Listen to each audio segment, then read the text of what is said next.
কাঁচামরিচের ঝাল যেন ক্রমাগত বাড়তেই আছে, তবে সেটি স্বাদে নয় বরং দামে।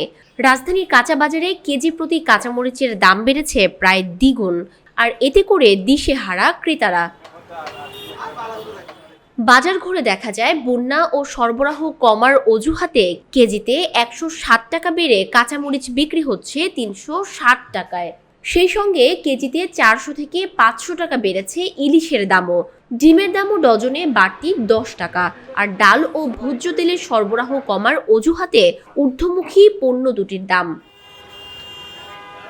মূলত দেশের উত্তরাঞ্চলে বন্যার প্রভাব পড়েছে রাজধানীর কাঁচা বাজারে, আর এ কারণে শুধু কাঁচা মরিচ নয়, সরবরাহ কমার অজুহাতে পটল, দুন্দুল, করলার মতো সবজিগুলোর দামে কেজিতে ১০ টাকা বেড়েছে বলে জানান বিক্রেতারা।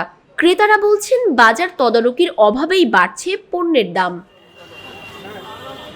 সবজির পাশাপাশি ডিমের দামেও অস্থিরতা লেগেই আছে বাজারে। নতুন করে ডজনে বেড়েছে ১০ টাকা। পাইকারি পর্যায়ে ১৬৫ টাকা বিক্রি হলেও খুচরা বাজারে কিনতে গুনতে হচ্ছে ১৭৫ থেকে ১৮০ টাকা। এছাড়া ব্রয়লার মুরগি ১০ টাকা বেড়ে ১৯০ টাকা কেজি এবং সোনালী মুরগি বিক্রি হচ্ছে ২৬০ টাকা কেজিতে। মধ্যবিত্তের নাগালের বাইরে ইলিশ কেজিতে ৫০০ টাকা পর্যন্ত বেড়ে ১ কেজি ওজনের ইলিশ বিক্রি হচ্ছে ১৯০০ থেকে ২০০০ টাকা। বিক্রেতারা অন্যান্য মাছের দর কমার কথা বললেও ক্রেতারা বলছেন বিপরীত কথা। ভোজ্য তেলের সরবরাহ ঠিক না থাকায় ২০ টাকা বেড়ে ৫ লিটার তেল বিক্রি হচ্ছে ৭৯০ থেকে ৮১০ টাকা।